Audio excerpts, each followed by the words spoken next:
Hey everybody, what's going on? Emo Tempest here, and I am coming to you with my Materia Cup tournament report. We did really good this weekend. We finally got that silly invite we've been chasing all season. Um, Unfortunately, it couldn't have been at a worse time.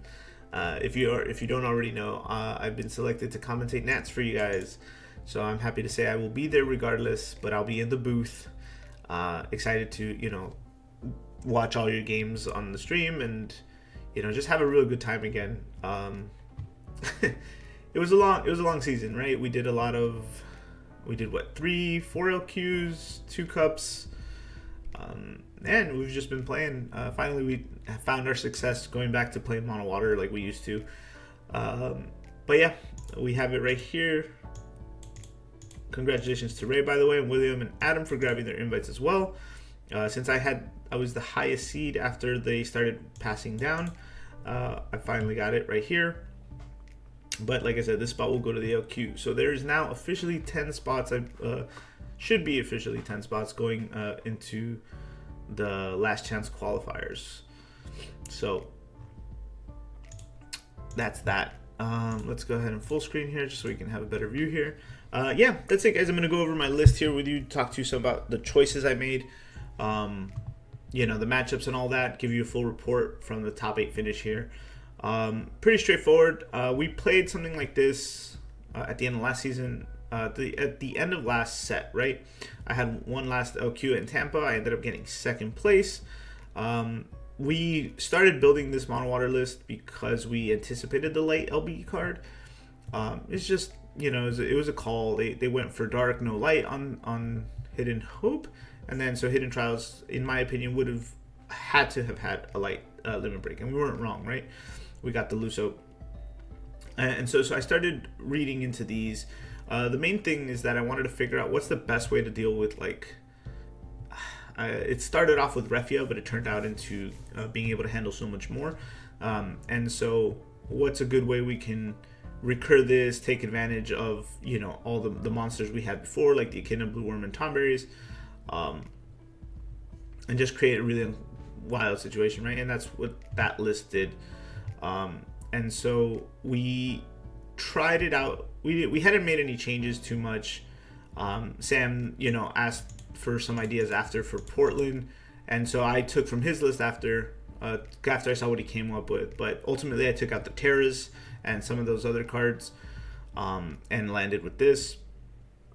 And then we also had to take into account the 2 boogeymen, Chaos and Emmett. And so, again, this is where we landed, right? So 3 Citra, 1 Lightning, 3 Witch, 2 Fiend, Realm, and Ash. The summons 3 Cooch, 2 Medine, Lev 3, another Lev 3, Remoras, and Leviathan 6. Backups were the Yunas. I don't think the backup line changed too much, actually, from the original. So Astrologian, Merlwib, Luzaf, and Thorntons. We switched the Merlwib, actually. We took out the EX Burst one and we added this one. I'm choosing to play this one over Larsa because Larsa only gets us 3 cards, whereas this one gets us the Witch, which is more important. Luzaf was my tech card for those boogeymen. We can leave a monster out and then, block and Luzaf to try to kill something and keep, maintain the board at a reasonable pace and still survive while developing backboard. And so those were, I think we added the Yuna as well instead of the Aerith. I think that was it. We added more EX bursts, obviously Remora and this Leviathan from Opus 10. And then I found that I only needed 1 Realm before this. After this weekend, I would probably take out 1 Fiend, add the 2nd Realm, take out the Tomberry, put back the Atomos, and I think those are some of the only changes. Maybe a Remora for another Echidna. I found it was too important to, need Witch. I wasn't originally playing with Realm, and then I'm like, nah, Realm's just too good, because Witch kind of blows when you don't have monsters, right? As long as she draws you the card, she's good. Right, but after you throw all your Apkalus out there and you swing with Worm and then you kill something with Worm, all that, after all that's said and done, she kind of just sits there, right? Whereas Citra is supposed to be the one that like brings back the monsters as well. Citra was the main thing, right? As where we started with this list. We wanted to find a good way to, not only recur all of these great summons, mostly these two, but also bring back some of these guys after they do their job. And that's where we landed. The Lightning was also a last minute pick for when things get they start off a little too fast, right? In a world against the chaos and all that stuff, 3 forwards is right where we want to live. Sometimes the Shinryu just doesn't work out for us anymore too, so that's why we ended up opting out for Citra. I found at the end of last meta that I would Shinryu special, and then they would just do it again, and it was never enough, right? And after that, I had used 8 cards, and I was almost no better than in the situation I was already in, right? I just had less options now, so I had to take what was happening, whatever happened after, and then still find a way to survive and win a game. And so, Shinryu took a backseat for me there. It's not to say Shinryu's bad or it doesn't belong in other decks. It's just I felt like it wasn't enough. Water struggles when it gets like aggroed out and overrun, which is why I was actually playing Cloud of Darkness, the backup, the 6-drop, also at the LQ at the end of last set. So that was the other one I took out. So I took out those for this, and then I cut one back up also. But yeah, the deck ran smooth. The matchups were round 1 and 2 were against Mono Earth, which I think I'm pretty sure I won against both, and then Fire Water Warriors, which was against Key in round 3. The Medine did so much work in that one. Tyvos is a great card, and it still is. I'm glad people saw it as a viable option coming back into this new set. But when Medine just says get those guys out of here, the deck kind of struggles a little bit. So I was able to kind of control the situation into that one, and then play the long game on him there. Round 4 was against Dorian Finn, playing Knights. He opens up the Lazo and the Corilla. I can't, that's what the deck does sometimes. But unfortunately, every time I answered him, he had the next Corilla to follow up, which is how you're supposed to play. But sometimes we're not that lucky, right? We don't see the Corilla for a little while or whatever. And so it was tough to just keep answering him and dealing with the next Corilla. And then finally, after all that, he, by then he drew the Ramza too. So he had the Ramza waiting for when I got rid of the next Corilla too.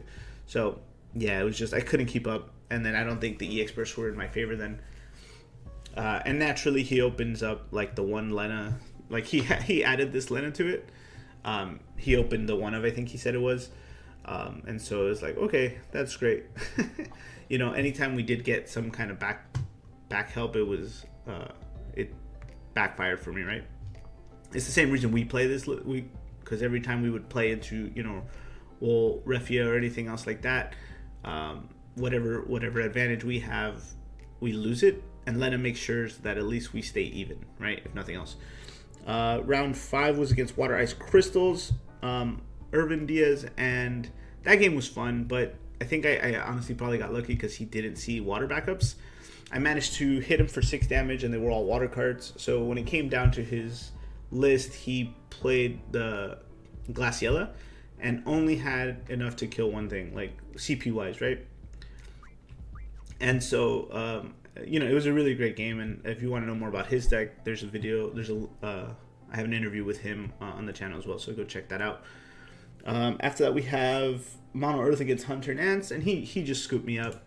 He was on 5 backups by turn 2, or I believe he had them all in his hand already because he minors. So I knew by turn 3 he would have been set to play that, and sure enough, he had the Ingus.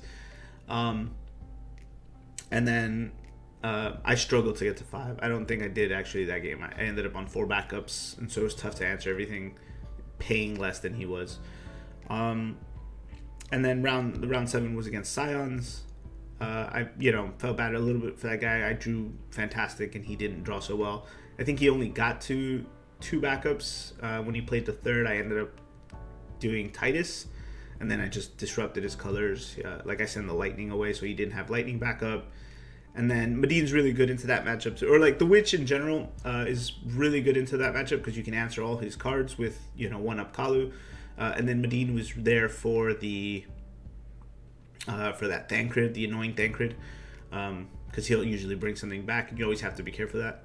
So, part of the problem that this list, that Water has, is that you don't have like break zone removal against your opponents. Like there's like 3 cards, but they're all terrible. I even dabbled with adding the Ice Earth Emperor just to kind of have some results there, but it's not worth it. But anyway, it was a tough game for him, but we got that one, and that's what put us into top mono water mirror match in top 16 against Jacoby. He was playing the more traditional like Lena, 3-cost Lena and 9 CP Levy, and I think as much as I like those cards, I obviously moved away from those last set just because I felt like they were always too expensive and never enough. And Lena didn't do anything for me until she was out. And there's so much break zone removal here right now, especially with Earth being so popular, that she never got to do anything, and I hated that. So I've always ultimately paid for 9 to play 11-9. So and I think that's what, in my opinion, I think that's might have been what happened to him in that game too. He was, had to overpay for certain things that only to be answered by this levy, right? And so it's like, it was kind of bad, but, and then top 8 was against Magissa. That was my only game on stream. You guys can make sure to check that out on the RVA page. I believe they just posted it all on their YouTube, so I'll leave the link for that to you there. And yeah, game 1 was fantastic. We drew everything in the right order, the way it was supposed to. But game 2 and 3, we drew everything in the opposite, right? The way we were not supposed to. I opened up the worst hands this deck can open, like a 2-7 offsuit split is what you would call something like that, right? In poker, is like I drew the Fiend, a summon, these like 2 summons, a light card, so your pick, Citra, this. And then one of these expensive backups that don't matter. And I'll tell you, game 2 and 3, I either opened with that or I mullied into that because the hands were that bad. And so, but I saw it at least in one of the 2 hands, both game 2 and 3. And it was just so hard for me to stabilize. And as per Magissa players, they always open Magissa. And so it was really tough to keep up with that. Like I said, Water struggles with, decks that go wide when we don't have the time to set up. And so going between having to answer Magissa and answer a Tyvos, it was just really hard for me to keep up there. But all in all, we did it. We did really good. I think I mentioned the changes I would make. We'd probably add the Atomos back in. I do want to try the changing up Kalus for Piranhas now. I think Jacoby had more Piranhas in his list, and unfortunately for him, when he had the Piranhas and the Witch, he was in at damage 3, so he couldn't get full advantage of those. And I think with a deck like mine, right, because we have more Burst, we put ourselves to 3, so we always have that 9 CP reduction, right, because it'll enter, reduced by 2, which sends it reduced by another 7, then we draw the card, whereas Upkalu just gets us the cards first, right? So we can actually probably control better how we, if and when we deck out, is my thought, right? Again, we'll take a couple of dozen games to test to see where we like it, but this was the list, guys. That was the weekend. If you guys ever want to chat or discuss water cards, if you're considering mono water for your nationals deck, I would,